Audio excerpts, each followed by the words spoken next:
On today's Film and Whiskey, we've got a full episode planned for you. We're trying 5 whiskeys from Hood River Distillers while we talk about a really unique listener question. After that, we're going to talk with the master distiller from Hood River, Joe O'Sullivan. That's all ahead on the Film and Whiskey podcast.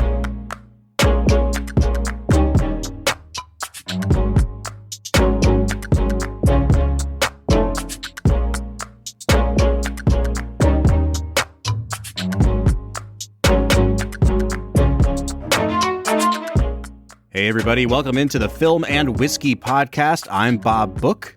I'm Brad G. And we are coming at you today with another special bonus episode. Bonus episode. Brad, it is the best kind of bonus episode. One where we didn't prepare for. There it is. One where we have very little to talk about, but very much to drink. So we have 5 whiskeys in front of us today, and we are going to drink all 5 of them. In a row, like shot, and then review them. It'd be kind of weird if I was like, we have 5 whiskeys in front of us and we're going to drink 4 of them. Pour one out for the homies. All right. Today we are highlighting Hood River Distillers. So Hood River Distillers is from Hood River, Oregon, and it is actually like a consortium of multiple distilleries in the town of Hood River. So there's 2 distilleries. One is called Clear Creek Distillers, and the other one is called Big Gin Distillery. And then they kind of like lump themselves together, and they offer their whole portfolio as Hood River Distillers. So the whiskeys that we're drinking today both come from Clear Creek Distillery, or they're at least marketed by them. So we have 3 bourbons and 2 single malts from Hood River. I cannot freaking wait to get into these, Brad, because they won gold or double gold at San Francisco. We've been hanging on to them since before our San Francisco World Spirits episode because I've been so pumped for you to try, especially these American single malts. I really, really cannot wait to get into drinking these. Yeah, I am really excited, Bob. Anytime a company is willing to send us 5 different samples of their liquor, I'm along for the ride, man. This is gonna be a good time. So we're drinking 2 kinds of whiskey, and they have 2 different brand names, right? So the bourbons that we're drinking are bottled under the brand name Trail's End, and the single malts that we're drinking are distilled at Clear Creek Distillery, and they are bottled under the name McCarthy's Single Malt. So I think today, Brad, what we'll do is we'll start with these 3 bourbons that come from Trail's End. These are all Kentucky bourbon whiskeys, so they're sourced whiskey that is then finished in Oregon. And the first one we're going to be trying is the Trail's End 8-year Kentucky straight bourbon whiskey, which is finished in Oregon oak. And Brad, as we get into drinking these 3 bourbons, why don't you let our listeners in on what we're actually going to be talking about as we drink today? Yeah, we had a great question come in from one of our patrons, known as, on our Discord, The Favorite Canadian. And he asked us if we had an opportunity to, take a mentor to teach us filmmaking, who would we choose as our mentor? Like who would we want to sit at the feet of and glean as much wisdom as they could possibly give us on the art of making a movie? And honestly, Bob, I was like, that's a really good question. I am excited to talk about that.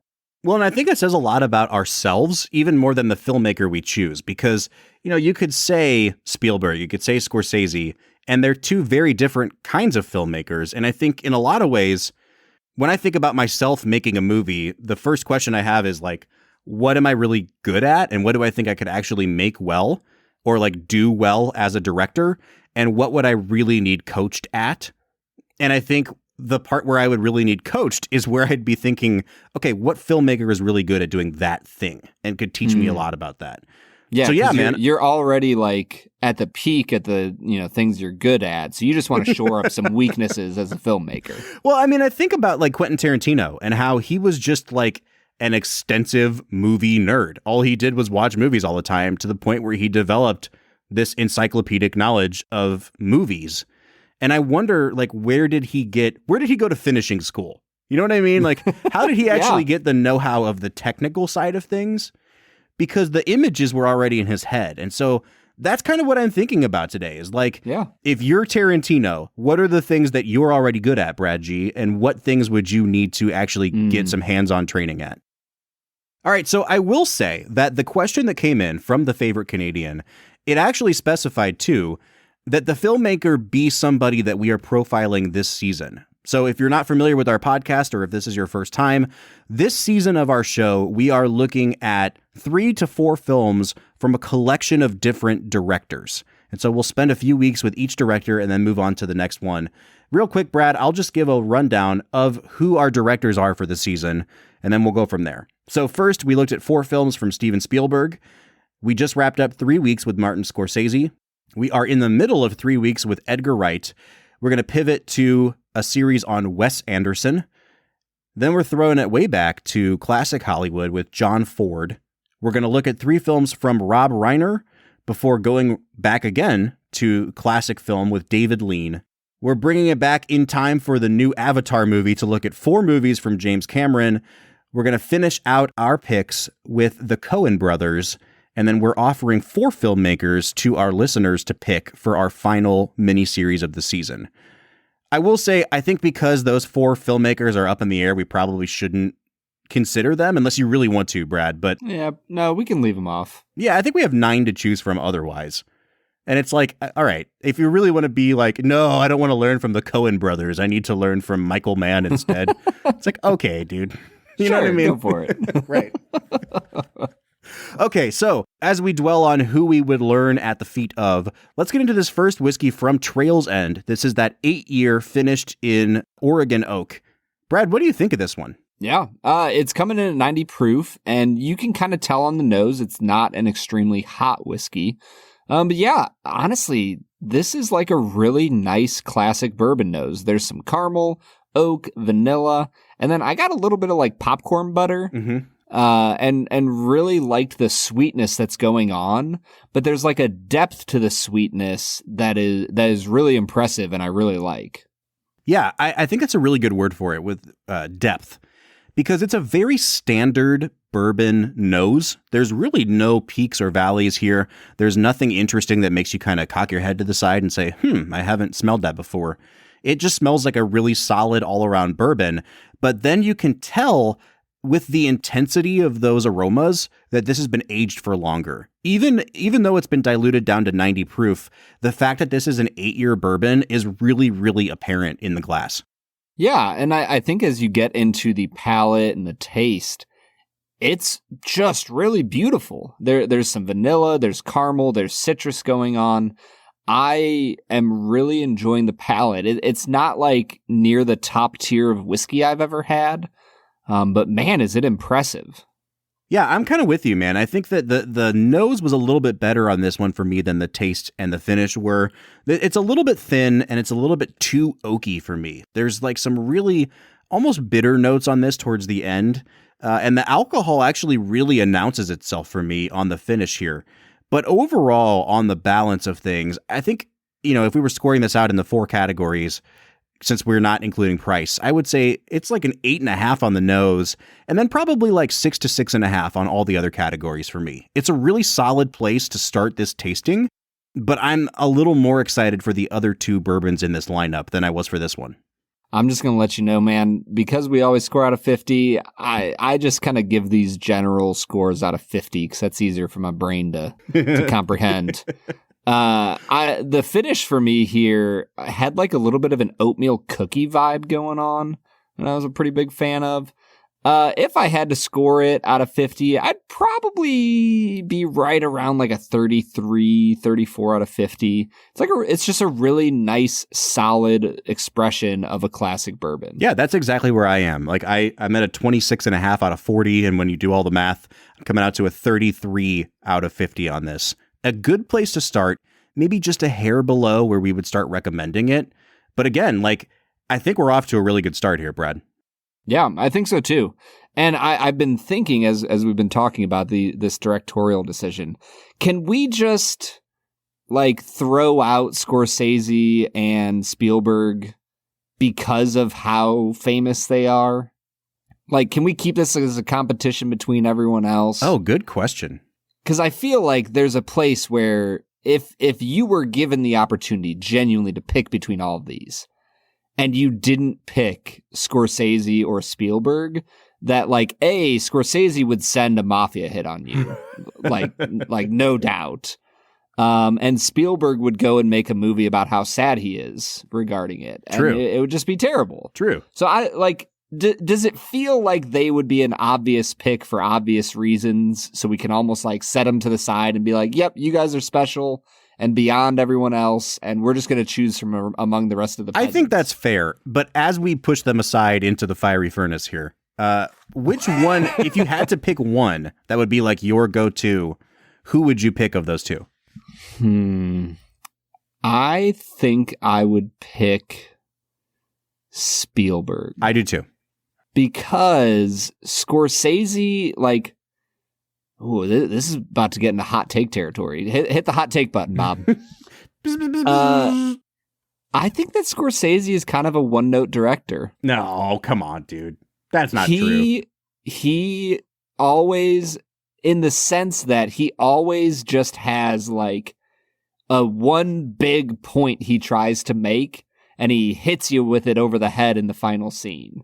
And he's like, do you get it? Do you get the message I'm trying to send you? I mean, you could say that Spielberg's only had one theme for his whole career, if you want to do that. And that's like, I miss you, daddy. You know what I mean? Like, yeah, you know. And I love Spielberg. I'm just saying, like, I think you're oversimplifying Scorsese a bit. For me, I would pick Spielberg because of his camera know-how. Like, the Spielberg oneer is a thing for a reason. And the way that guy, and you know, the funny thing about it is because Spielberg and Scorsese kind of came up through the ranks together and they hung out so much back in the day, there is a wealth of interviews where Scorsese talks about Spielberg and Spielberg talks about Scorsese. And I just came across this article where Scorsese was talking about Spielberg's kind of like preternatural ability to walk into a room and look around and see the room from the camera's eye and be like, all right, I need a camera in that corner. I need a camera right here on the ground. And I need a camera over here. And this one's going to be on a dolly. And that's how we're going to move this around. And he just knows exactly how to frame a space in camera. And it's like this God-given ability that he has. And when I think about my own, like, what would I really, really need to drill down on to be a good director? I think Spielberg has that even more than Scorsese does. Yeah, I'm with you. I think the main reason I'd go to Spielberg is because of his mastery of the camera and just I just love his cinematography. For sure. And so, yeah, Spielberg would be the overall choice, which I think by saying that at the outset here, I think it gives us an easier opportunity to just debate about like why we would want any of these other directors who aren't Spielberg. Well, as we have teased that, let's try these last two bourbons, and then we'll come back and one of us can give our pick, and then the other one can. Sounds good.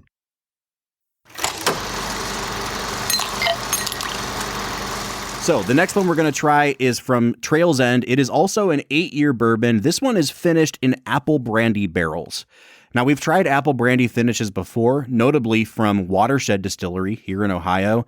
That one is a 4-year whiskey. They did do a special release, I believe, of a 6-year that was finished in apple brandy as well. This one's an 8-year bourbon finished in apple brandy barrels. And dude, I got to say, this is, even though that first one was good, this is a huge step up from that one for me. That's interesting, Bob. I don't know if I would say that. I think that this one like really strongly takes on the green apple notes, almost to the detriment of what was going on with the original expression. Wow. So this one, I will say also, is 105 proof versus the 90 proof of the first one. Mm-hmm. One of the most interesting things for me was that this didn't have a ton of apple going on for me. It was almost all black cherry, and I know that it was picking up those notes from the apple brandy barrels, but I was expecting more of like a red apple peel. If there is apple here, I agree with you, Brad. It tastes more like a Granny Smith apple than it does like a Red Delicious or something like that. Yeah, and that's for me. There was almost just a little bit of that tart kind of sour flavor that you get with a really strong Granny Smith green apple feel. That for me, I'll just say through, like, yes, there was some caramel, I almost got a little bit of a clove spice halfway through. It's oaky in the finish. But overall, I just got a lot of tart green apple. And I wasn't super impressed. This definitely still doesn't tip into being very sweet on the palate. There was a lot more black pepper for me than there was on the first one. The apple finally does present itself for me on the finish. I liked this a lot, Brad, and I can tell that you didn't, but I'm coming out to like a 37.5 out of 50 on this one, if we're going to use our 50-point metric here. Yeah, I think I can tell that it is well made. Like this isn't a low quality whiskey by any stretch of the imagination. It's just not my cup of tea. I think I'd give it like a 31 out of 50. Wow. All right. I'm surprised we were so divided on that one. Do you remember what you thought of the watershed, the apple brandy watershed? It's fine. Maybe it's the apple brandy thing. Maybe that's what you don't like here. Yeah, honestly, I think that might be it. I like Watershed's product. It's improved a lot in the recent years.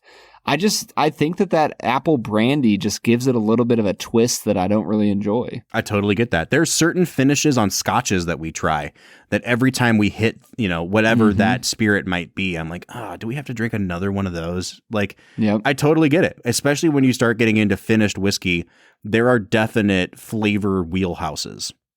Yeah. For sure. But I will say this 10-year bourbon I really liked. Me too, man. So the last one from Trail's End is this 10-year Kentucky straight bourbon that is finished in Oregon oak, and it is 105 proof. So it's kind of the best of both worlds of the first two that we tried. And I think it's kind of a no-brainer that this is the best of the three. Yeah, this one for me had some really nice, like almost like an orangey dark chocolate feel to it on the nose.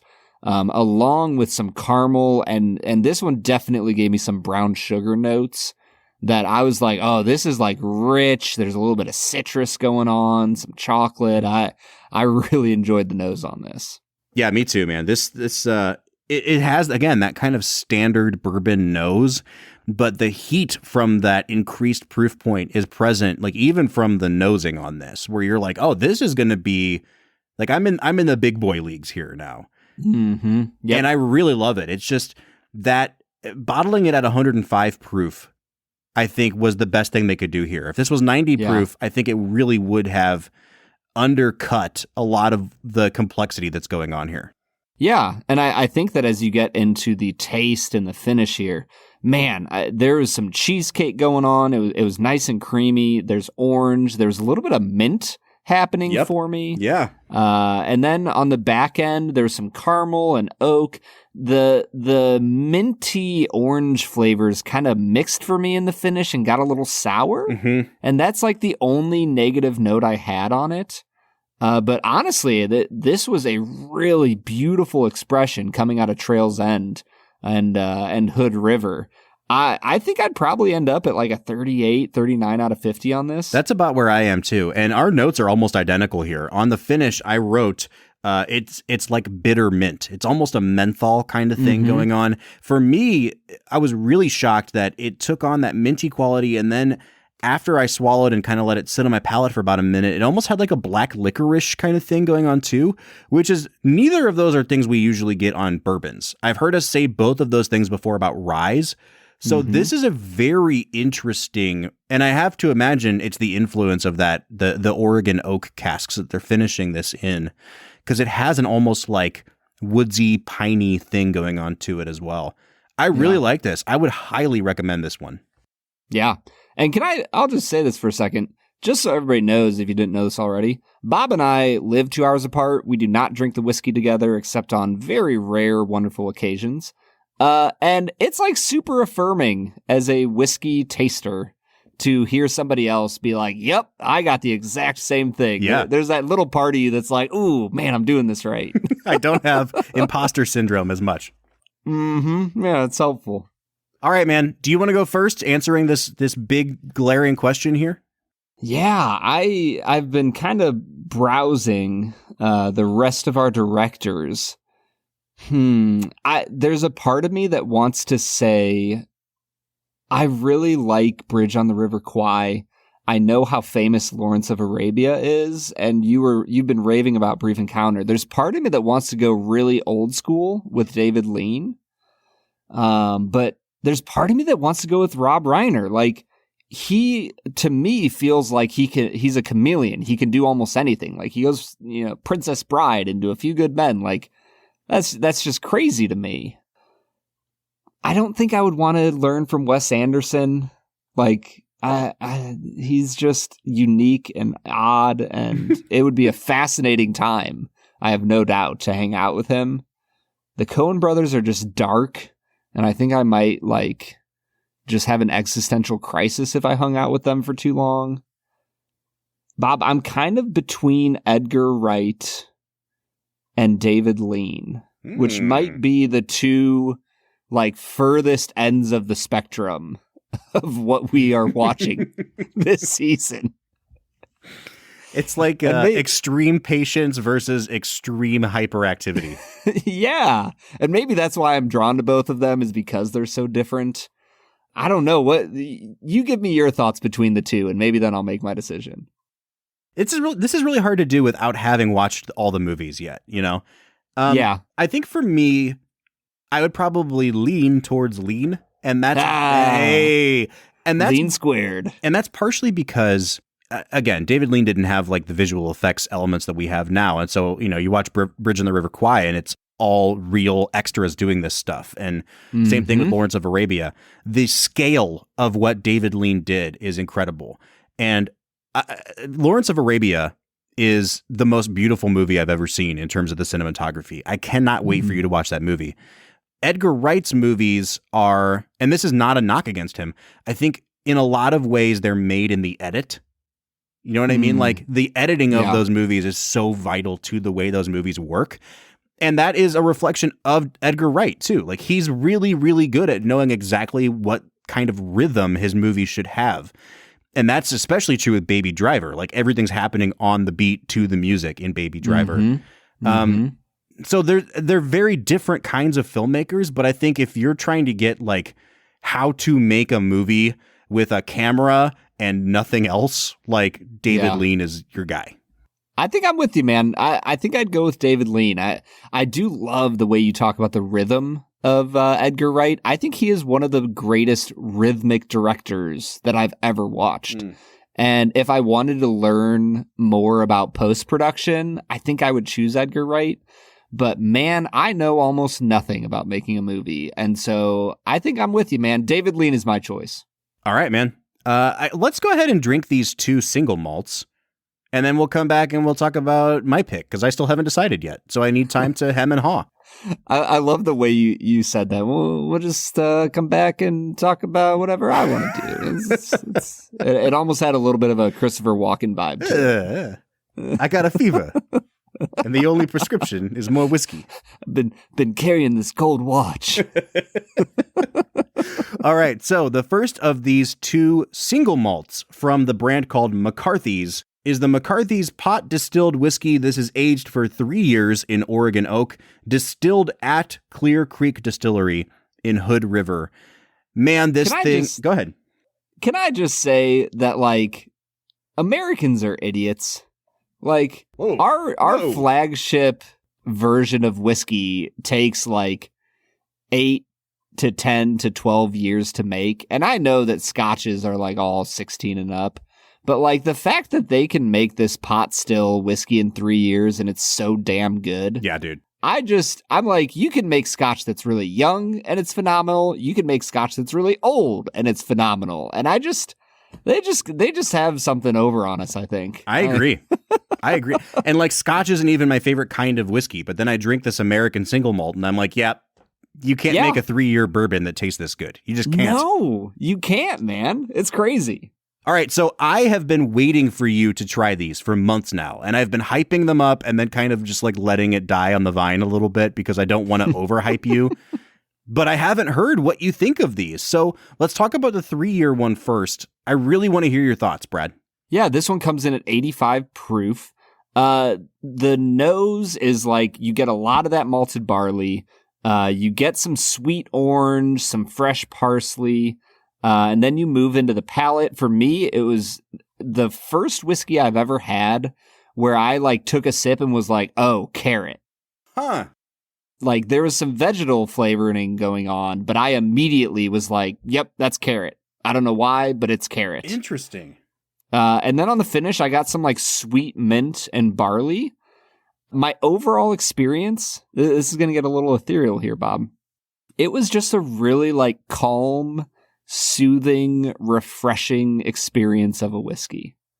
I like it. I thought you were going to get even more ethereal and be like, you know, I was on the astral plane and I saw my ancestors. And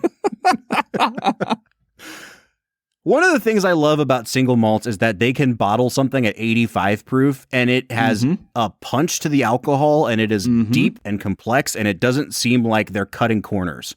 When bourbon is bottled at 80 to 90 proof, I'm usually just like, oh, they're trying to stretch this liquid as far as they can and price gouge me. And that is not at all the impression that I have ever gotten with any kind of scotch or single malt, including this one. Like the note that I took on the nose was peat and sweet. Like it smells like that great Scottish peat that we love, but it has this very unique sweetness to it that I couldn't quite pin down at first. It reminded me a lot of Lay's mesquite barbecue potato chips. Like it was like barbecue potato chips. And then there was something for like classic or oven baked. I don't know. Who does oven baked? Come on. Listen, if you're going to eat a potato chip, just be real with yourself. Like you're eating a piece of fried potato. Hey man, just you're the one with the beatus. I'm just seeing if you're eating healthy. So that's true. Sorry that I care, Bob. Yeah, that's true. There is some sugariness to it. I get a little bit of that pininess again on the nose. It's this really great mashup of things that I've never experienced together on a nose before. And I really like your note of carrot on the taste because once again, it's one of those weirdly sweet notes that I can't quite pin down what the sweetness is. And so I can't quite say that I remember it tasting like a carrot, but I'm not opposed to that. You know what I'm saying? Dude, this is just a part of my personal life. Haley would always like berate me, not actually berate me, but she'd always be like, how do you not like carrots? They're so sweet. And I'm like, what are you talking about? It's a vegetable. Like vegetables can't be sweet. And like, as I've gotten older, I've come around and I'm like, oh yeah, like carrots are like kind of sweet. They're pretty like, sweet. Yeah, for sure. I was just like flabbergasted the first time she said that though, because I did not grow up in a home where carrots were considered something sweet. Let's eat a sweet treat. And your mom just busts out the baby carrots. Exactly. All right. If you had to score this one out of 50, Brad, where do you think you'd be? I think I'd be, It's very nice and gentle and I enjoy it. There's nothing that like punches me in the face with, oh my God, this is amazing. I think I'd be at like a 38 out of 50.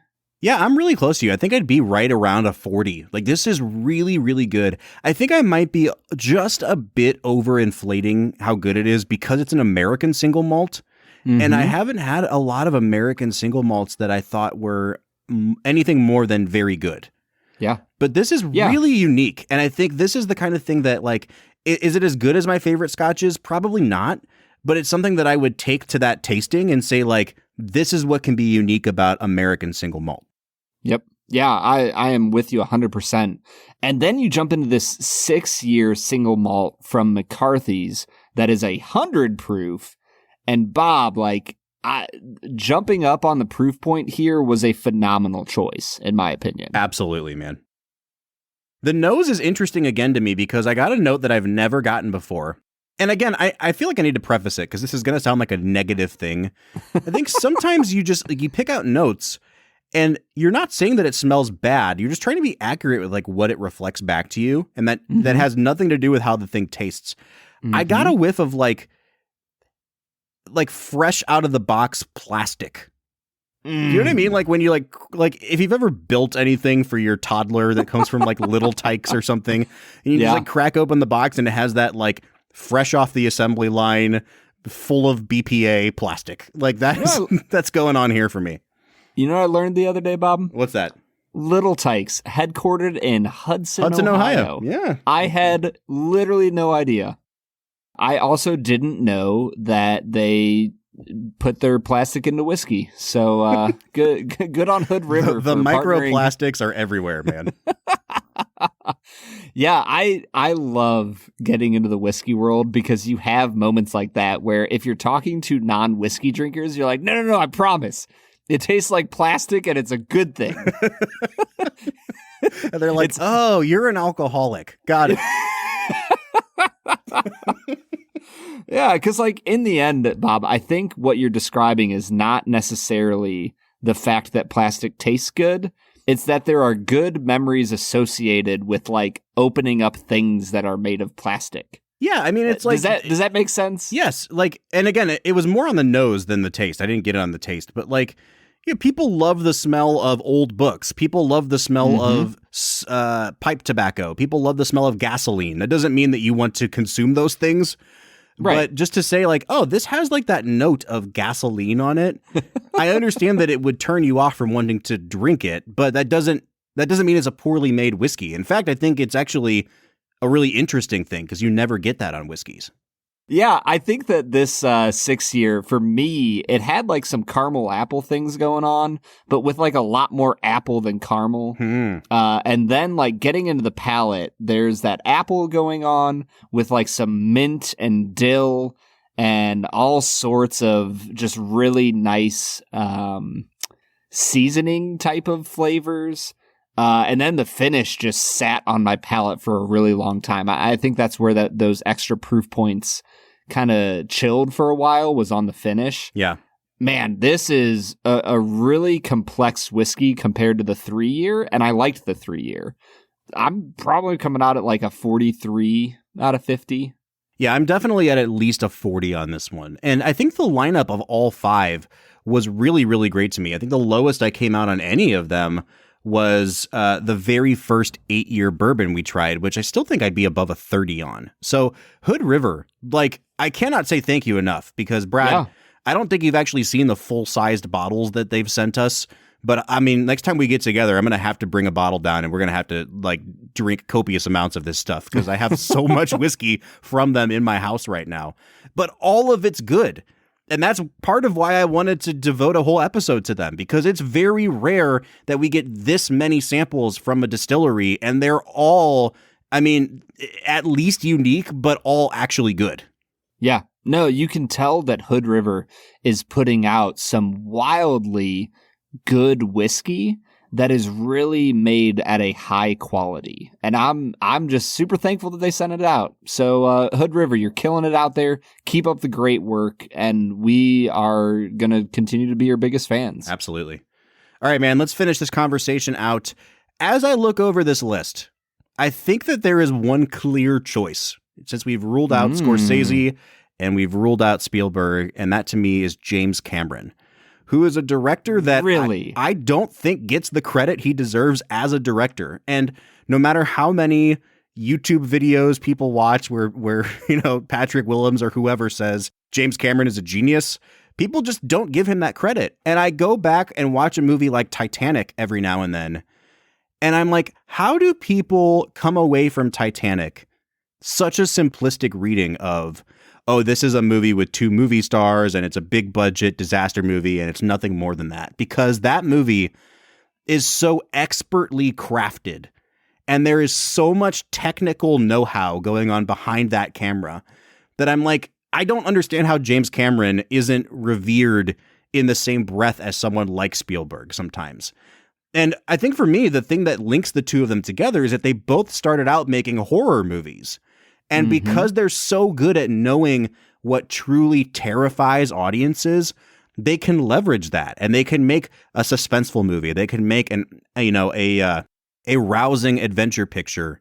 When Titanic stops being this sappy romance and tips into disaster movie, it becomes a great movie. And you have that, for me, the moment that Titanic really clicks into being a 10 out of 10 is when Jack and Rose are below deck, and I think Rose has just like used the axe to cut Jack's handcuffs off of him, and they're walking through the hallway that is like up to their chest in water, and then the lights start to flicker, and you start to hear the creaking and groaning of the steel in that ship as it's about to give way.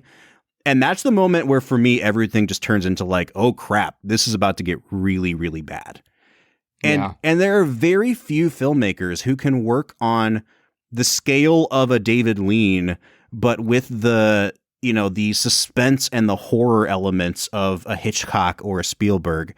And I think James Cameron does both of those just so well.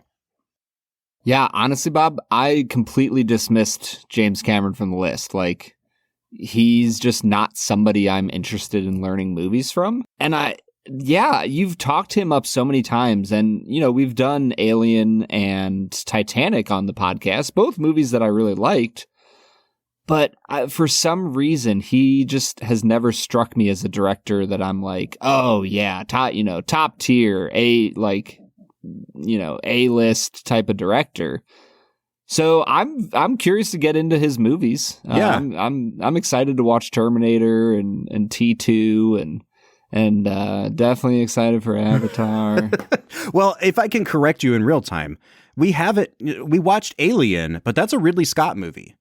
Oh, like James Cameron had nothing to do with that. He did the sequel Aliens, which we're going to watch this season in that mini marathon. So yeah, dude, I'm really excited to watch those movies alongside you and see how those kind of directorial elements and flourishes come up.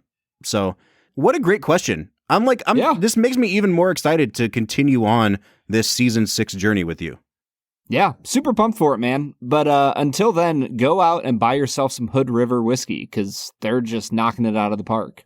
All right, Brad, it's time for us to throw over to our interview with the head distiller from Hood River, Joe O'Sullivan. We finally get somebody to thank for all of these great whiskeys, so let's give that a listen.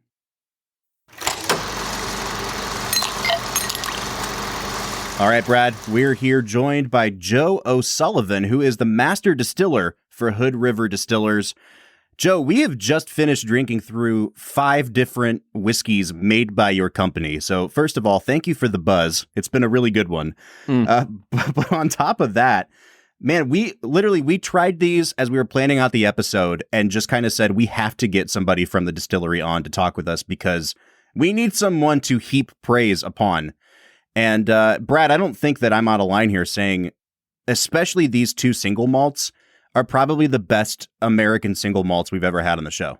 Easily. Yeah. Like we said, the bourbons that they're making are really impressive, but these single malts, Joe, you guys are just slapping out in Oregon. I can't tell you how much I appreciate that. The McCarthy's has been in my life for almost 20 years now, and it means the world to me. So it's kind of finding its audience in the last year or two has been just worth all of the struggle and all the times that I've tried to convince people that American single malt can be as good as any other nations. Well, let's talk a little bit about that. What is your history in the industry? How did you get to be the master distiller?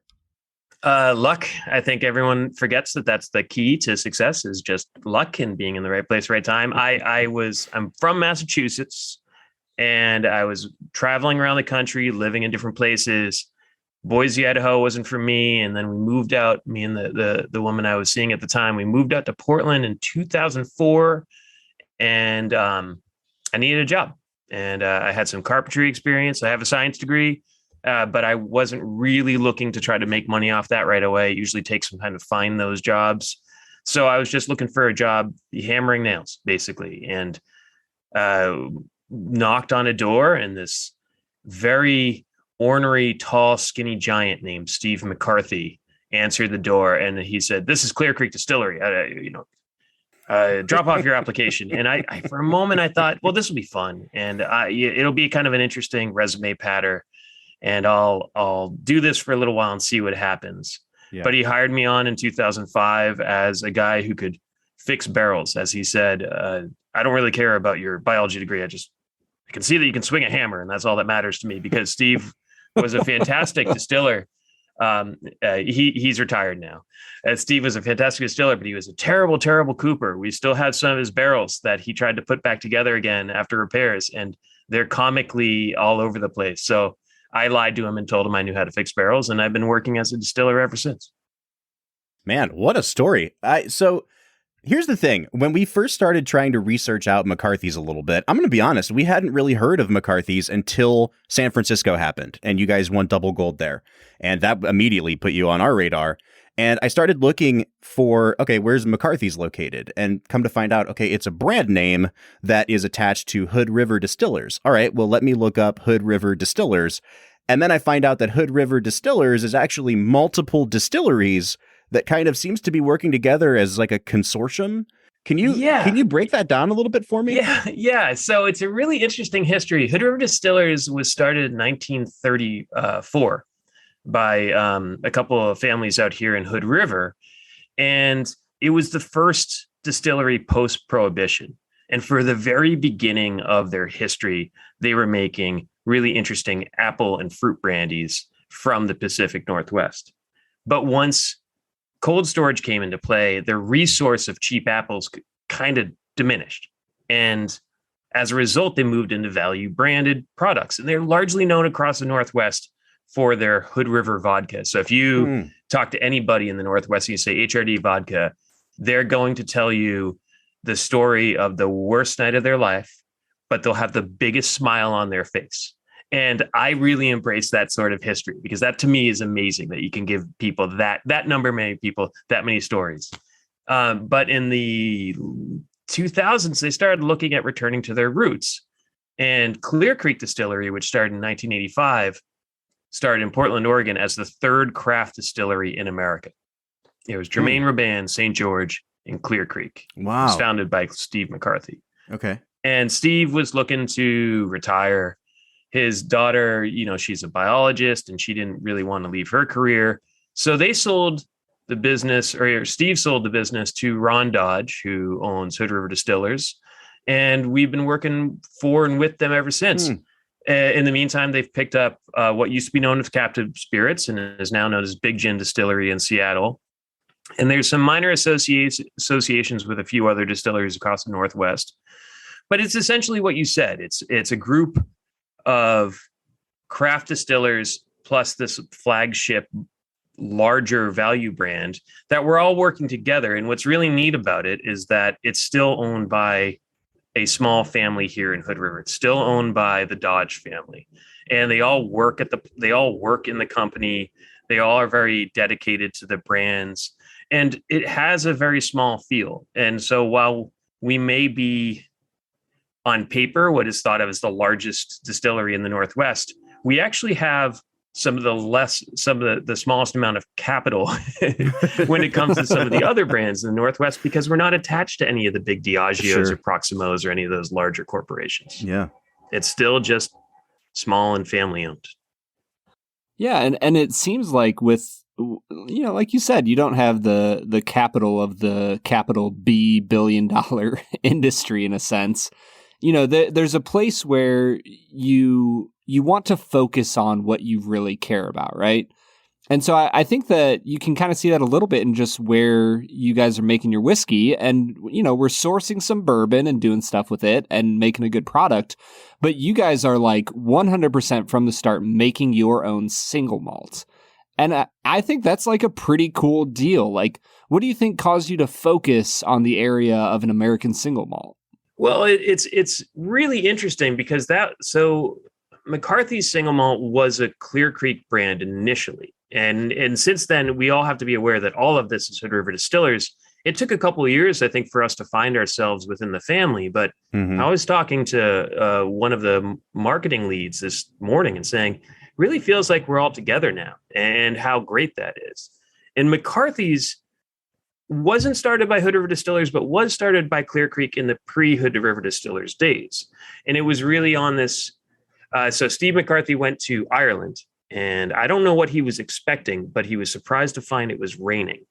And while he was there, he got to taste, this is in the late 80s, he got to taste a lot of single malt scotches. And at that time, the concepts of the diversity of scotch wasn't really something that the American consumer understood or knew about. But he was early on to really get excited about this idea of terroir, this idea of regionality, because everything he had done had been a reflection of the Northwest. And so when he wanted to do this, he said, I'm going to make an American single malt, something that reflects the terroir of America. And I'm going to use barley from Oregon, and I'm going to get it peated with Washington peat, and then I'm going to age it in Oregon oak barrels. And only one of those things happened, because the truth of the matter is there was no malting houses when he first designed this that were willing to deal with peat in America. Mm-hmm. And because the peat reek getting into the equipment never really comes out. Sure. Since then, there are some. There's Skagit Valley Malt in Washington, who are fantastic and good friends of ours and wonderful people. But we've stuck with the original recipe, which is actually getting our barley malted in Scotland, in Port Ellen, sent to us here in the Northwest, where it's mash fermented and then turned into a single malt whiskey, which we still actually use Oregon oak, Garyana oak barrels for, which are all made right in McMinnville by Oregon Barrel Works. Well, I mean, it's pretty obvious that you guys are putting an incredible amount of labor and craft into this, and I think it's paying dividends, at least on our palate right now. But like I said, we first kind of discovered the brand through reading through the list of the double gold winners at San Francisco. And, you know, we've talked with a lot of winners over the years since we've started doing this podcast, and especially for craft brands, it seems to be something that's really appreciated. When you look at, you know, the landscape of your sales and your footprint, what does winning a double gold kind of do for the brand? Well, I'll tell you, there's awards that all awards are important. There's never going to be an award that we don't feel honored to get and put up on our Instagram and keep our little medals. But a double gold at San Francisco it's a different thing. Mm-hmm. And it's validation, and it's confirmation that all of your efforts are worth it. And when you get that response, when you get those critiques, when double gold is a big deal, that means every single judge awarded it gold. Yeah. Nobody found a fault with it. And to get that sort of thing from such a reputable competition you fly high for the next 2 weeks. You just can't help it. You feel that all of the imposter syndrome that you deal with every day, because I think we can all readily admit that we all deal with that, is maybe just exactly, and it's not real. And to me, that's what those awards can do on a personal level. From a brand perspective, it gets you attention. Yeah. And then you can actually talk to people about what you're doing, and you start to see that maybe this weird idea that you had to do a barley focused single malt back in the 90s is starting to resonate now. And even though that was a time where it was always just bourbon, it's proof that the American distilling scene can be as good and as powerful as any other countries. Mm-hmm. That to me is worth its weight in gold. And to be part of the collection of distillers that are representing this country so well gives me a lot of pleasure and a lot of humility. You're going to have to forgive me for making a complete jump to movies here, but that's what I do. And your story reminds me so much of, there's a movie that came out, I don't know, a dozen years ago or so, called Bottle Shock. I don't know if you've ever seen this movie. And didn't, but other people told me about it. I do want to see it. It was all about the scene in Napa in the 70s when they were kind of first discovered by a wine judge who then kind of did this huge publicity stunt, you know, in France, and did a double blind tasting, and all of the Napa wines won. And it was the first time anyone took California wine seriously. And I'm just kind of wondering, like, have you experienced that a little bit with McCarthy's? Like, do you find that the world of Scotch is more welcoming in general to American single malts, or, you know, do you see the respect coming even from across the pond now? Yeah, absolutely. I think initially, I will tell you, though, that the first international respect we received didn't come from across the Atlantic, but across the Pacific. The interest that we've seen in McCarthy's out of Japan and Korea has been phenomenal. And I wish we had gone back in time and produced more for now, so we could fulfill these orders that we want to place on an international basis. I really think that the European approach to single malt and American single malt specifically is going to go off without a hitch. Because the one thing that connoisseurs and aficionados and members of whiskey lodges across the world all agree on is that it's the heart that you put into it and it's the intention that you have, not necessarily the nationality around it. Because for all of the good spirits that are produced in your own country, we all know that there's ones just right down the road that don't really hold up, to what you want it to be anyway either. Yeah, Joe, it's absolutely impressive what you guys are doing. And I'll just flat out ask it, man. What movies have you been watching lately? What's been getting you going? Oh, well, we're getting into Halloween season. I that is my holiday. I want to do Halloween cards every year. I decorate my house really ridiculous. So I'm basically polishing up my Shudder membership pretty aggressively right now. The last movie I watched was Glorious, which was pretty great on that. Saint Maud was really, really good as well. Oh, that's a heavy one, man. Yeah, no, I don't typically go too light. So those have been really, really great. Every year I do rewatch one of my favorite movies, which I mentioned off recording to you all, which is The Third Man, the Carol Reed film. So that's a absolute regular. It's probably going to be coming up. I usually do that one around Thanksgiving. So those are three that I've been really, really into right now. We have not done The Third Man on this show yet. And so when we get around to it, I might have to tap you as a guest host if you're willing to come on and drink whiskey and talk about The Third Man with us. I could talk about The Third Man for a long, long time. I mean, how it's Joseph Cotten, it's Orson Welles, it's Carol Reed, it's got Cuckoo one of the clocks. Greatest. It's the Cuckoo clock speech, the Anton Vargas zither music. It's just the best. Not to mention, it's one of the most harshest takedowns of human morality in film in a movie that's genuinely very funny. It's just such a great movie. Yeah, for sure, man. All right, Joe, before we let you go today, can you tell us what's coming down the pike here? What's next for Hood River and McCarthy's? All right, so big news. We just today bottled our Pedro Jimenez PX finished 6-year McCarthy's. It's I'm going to be flat honest with you. It's me and my head distiller, Caitlin Bartlemay, who I got to give a shout out to because she's great. We think it's the best thing that we've ever done. So in 18 years of making McCarthy's, this is going to be my own personal favorite release. And then short of that, we're always playing around with specialty barrels and single barrels. So if you live in the Northwest and you got a local liquor store, see if they got some sort of single barrel program going with us, because it might be something really cool. It might be a gin finish. It might be a rum finish. You never know.